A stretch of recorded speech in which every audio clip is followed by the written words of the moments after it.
Shalom kepada semua saudara-saudari dalam Kristus Yesus. Hari ini kita akan menerokai Matius bab 20 ayat 17 sampai 19 mengenai lamaran kesengsaraan Kristus Yesus kali yang ketiga oleh Tuhan Yesus Kristus sendiri. Mari kita datang untuk berdoa.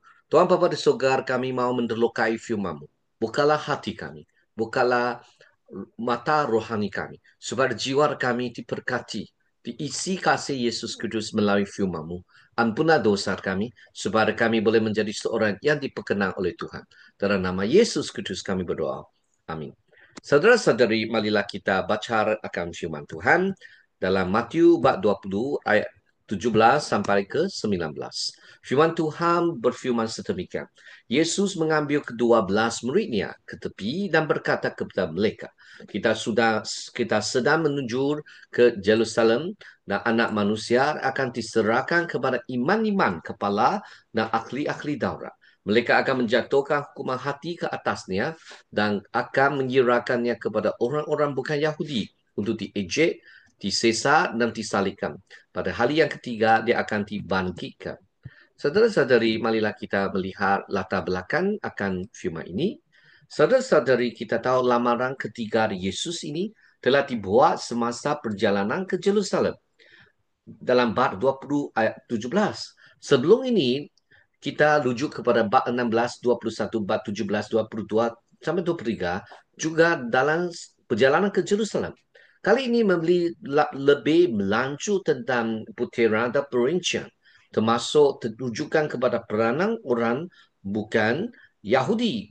Perikatan tidak suci antara pemimpin agama Yahudi dan pihak berkuasa bukan Yahudi akan bertanggung jawab atas penghinaan, penyiasaan dan penyalipan tentang Mesias. Saudara-saudari, Kristus Yesus akan disalibkan. Saudara-saudari, Matius di sini mengingatkan pembacanya bahawa Yesus sedang menuju ke Yerusalem. Papan tanda perjalanan dicatat Galilea, Yutar, Ilikor, Berkijantu dan kini Jerusalem. Mereka ini menyebut Jerusalem dua kali. Ketika mereka perlahan-perlahan menghampiri Jerusalem, serah ini dalam antisipasi atau ramalan peristiwa yang akan datang, menciptakan tegangan dan harapan. Tetapi bagi para murid, lamaran ini mendefinisikan semula dan mencabar visi mereka tentang masa hadapan. Jerusalem akan menjadi tempat penderitaan Mesias dan bukan kemenangan politiknya seperti yang dibayangkan dalam eskatologi Yahudi popular, di mana Jerusalem akan menjadi tempat penderitaan Mesias dan bukan kemenangan politik seperti yang dibayangkan dalam eskatologi orang Yahudi popular. Seperti lamaran lain, ini adalah pembuaran peribadi yang membawa 12 muridnya ke tepi dan membantu mereka memahami untuk kali ketiga tentang kepentingan bagaimana Yesus Kristus Mesias perlu disesa, dimatikan. Sebenarnya Mesias cawan ini akan diminum, tetapi mereka hanya memahami secara sama-sama saja. Ini adalah perjalanan sebenar Mesias cawan yang akan diminum, tetapi mereka masih hanya memahami tidak pergi dalam. Tiada rujukan dibuat tentang respon mereka. Ini mentandakan penerimaan atau ketidakpercayaan. Tidak begitu jelas, tapi kita boleh anggap mereka memang masih ada kesukaran untuk memahami dan juga menerima. Kita sedang menunjuk ke Jerusalem, mereka akan memainkan peranan mereka dalam peristiwa tragis yang akan datang. Perikut-perikut Yesus berkongsi perjalanan ini sebagai satu community, walaupun dalam cara yang berbeza, mengikut jejak langkah Yesus seling melibatkan penderitaan bahkan kematian. Kesengsaraan akan menyendor kehidupan mereka pada tahap pribadi dan community. Penghinaan, di mana salah seorang perikut akan menjadi pengkhianat Yesus. Pentinggalan para perikut akan meninggalkan Yesus semasa kesusahan. Penafian beberapa perikut akan menafikan hubungan mereka dengan Kristus Yesus. Penderitaan para perikut akan mengalami penderitaan mereka sendiri. Kebangkitan akhirnya mereka akan menyaksikan bagaimana Kristus Yesus dibangkitkan. Lamaran ini mentambahkan lebih baik perincian Kita sudah tahu bahawa Yesus akan dikhianati, pemimpin agama akan terlibat, dan dia akan dibunuh di pangki pada hari yang ketiga. Ini semua dalam lamaran pertama dan kedua. Saudara-saudari, di sini Yesus menghuraikan peranan pemimpin. Mereka akan menjalankan hukuman mati kepadanya, yaitu oleh pemimpin agama. Dan membirakan kepada orang bukan Yahudi untuk diejek dan disesat, disalibkan. Dengan demikianlah Matius mewujudkan hubungan-hubungan dengan kisah sengsara.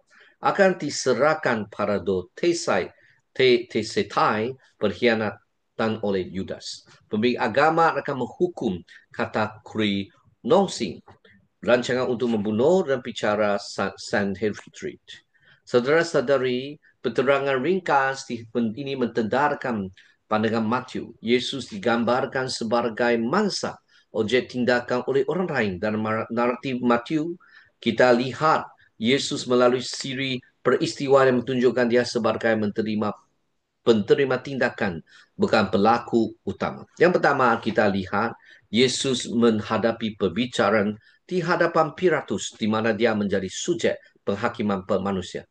Kemudian dia mengalami penghinaan, periesaan, dan penyaliban oleh askar-askar Rom, menunjukkan kegerasan dan kegejaman yang dia alami. Akhirnya kebangkitannya menggambarkan sebagai sesuatu yang berlaku kepadanya. Dia akan dibangkitkan daripada antara orang mati.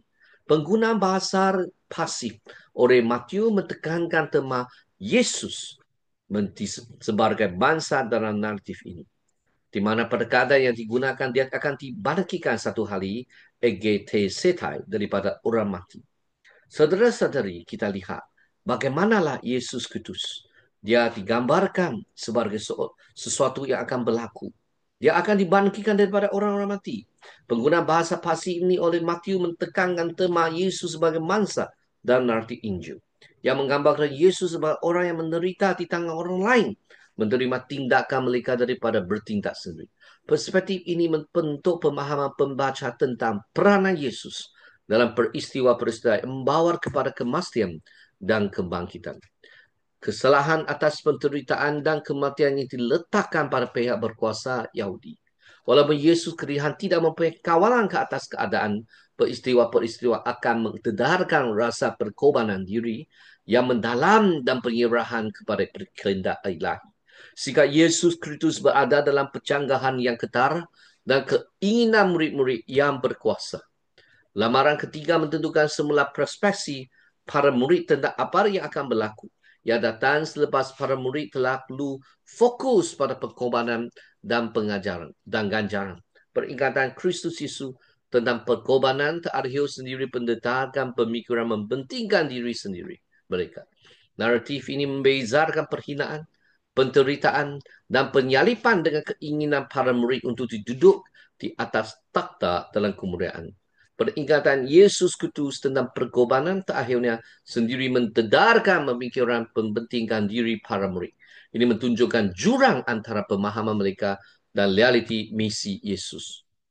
Sebarang tuntutan untuk ganjaran dan kemuliaan memerlukan pengikutan Yesus Kristus di jalan penderitaan dan kematian. Tetapi ini bukan sekadar usaha individu semata-mata. Merangkum penderitaan Kristus demi berita baik adalah perjalanan komunal yang memberi kesan kepada orang percaya sebagai sebuah komuniti. Jadi saudara-saudari, perjalanan komunal ini menggambarkan bagaimana pengikut Yesus bersama-sama, pengikut Kristus bersama-sama menghadapi cabaran dan penderitaan dalam iman mereka. Ini menekankan aspek kolektif dalam mengikuti jalan Yesus, di mana setiap orang percaya saling menyokong dan menguatkan satu sama lain dalam perjalanan rohani mereka.